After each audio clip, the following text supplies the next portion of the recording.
안녕하십니까. 사단법인 한국스피치웅변협회 회장 김경석입니다.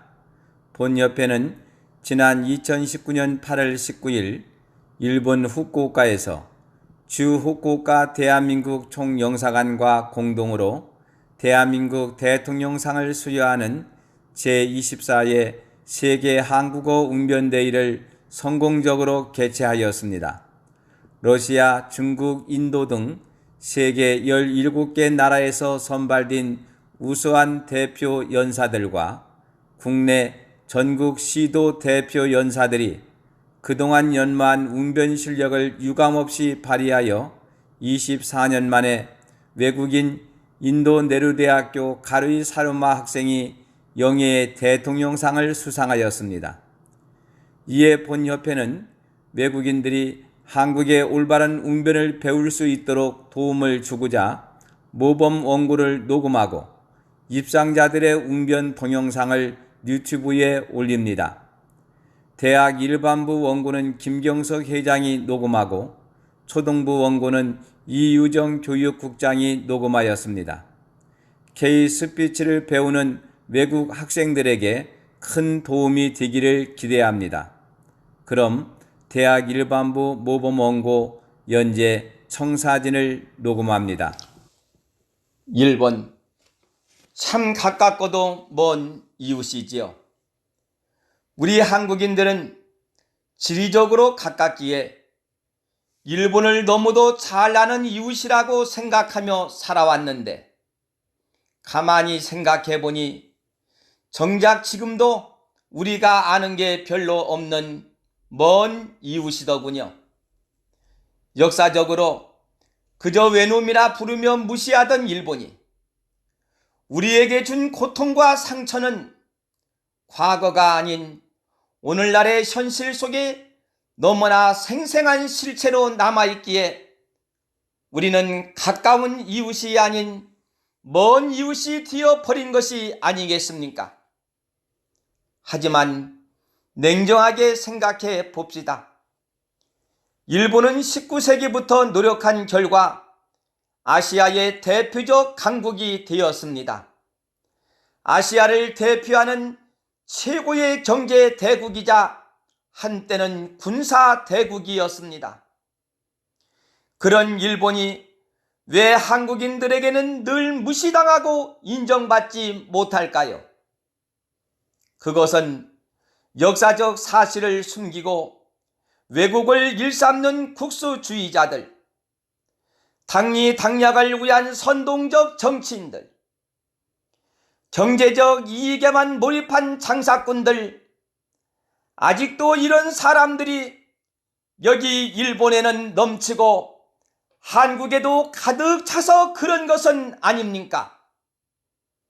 이런 상황이 양국의 선량한 국민들을 더욱 감정적으로 만들고 서로를 이해해 보려는 노력조차도 멈추게 하고 불신의 상승작용을 일으키는 것 같다는 생각이 들기도 하는데 여러분들은 어떻게 생각하십니까? 이제 우리는 서로에게 솔직해집시다. 서로를 인정합시다.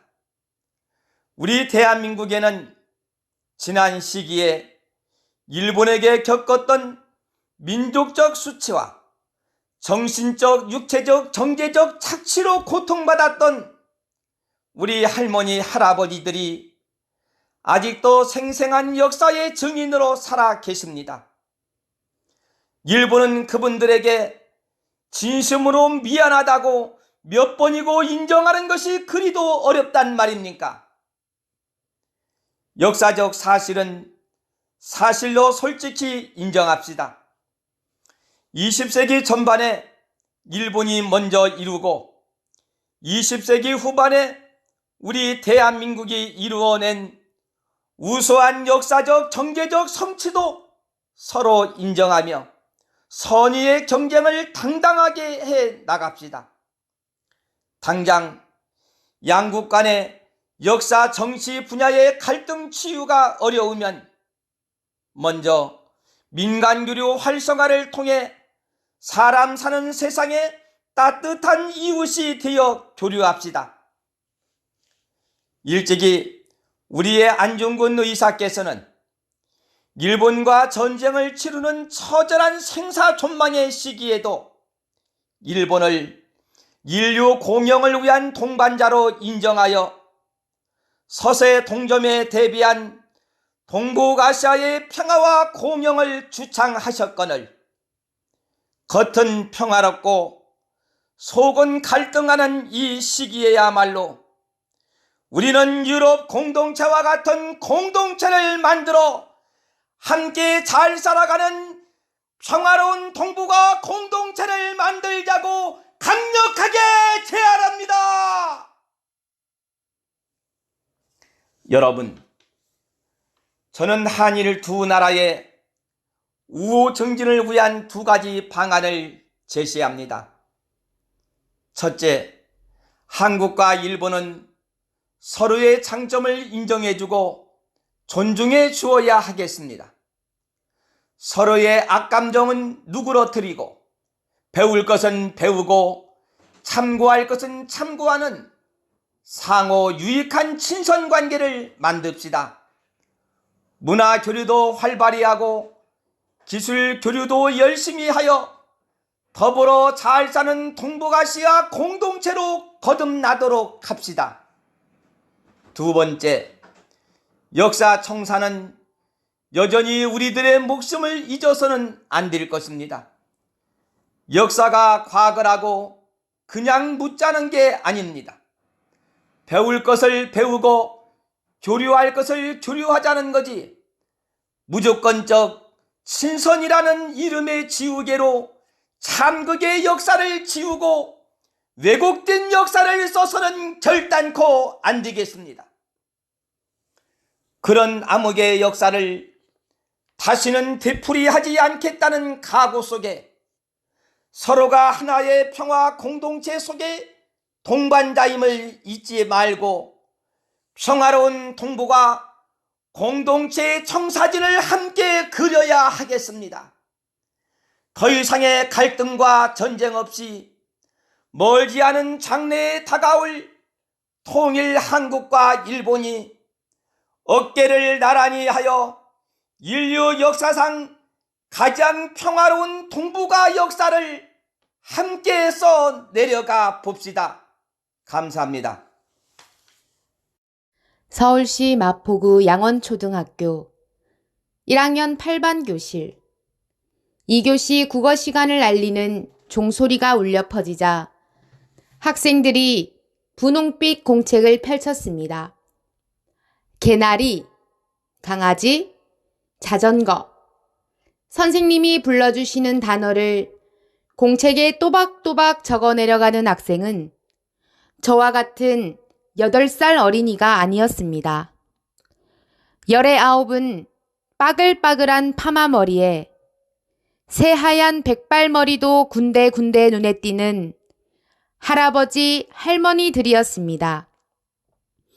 맨 앞줄 연분홍 털모자를 쓴 가장 나이가 많은 90세 김말순 할머니는 내 나이가 어때서? 배움의 나이가 있나? 라고 하시며 분홍빛 공책을 품에 안고 행복해 하셨습니다.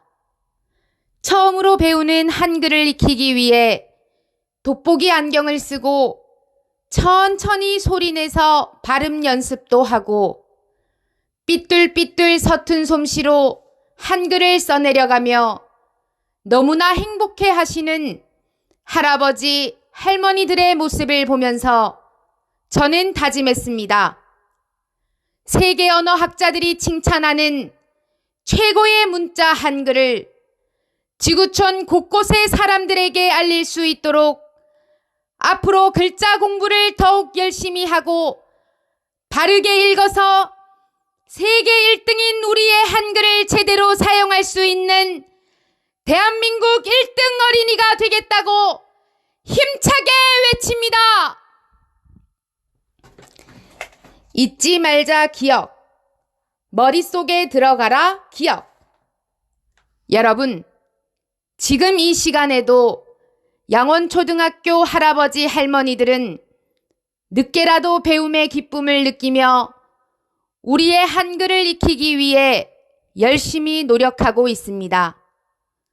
그런데 한글을 다 알고 있는 우리가 세계에서 제일 가는 우리의 글을 아름답게 사용하며 예쁘게 가꾸지 못하고 벽에 낙서를 하거나 욕설을 쓴다면 세종대왕님께서 얼마나 가슴이 아프시겠습니까?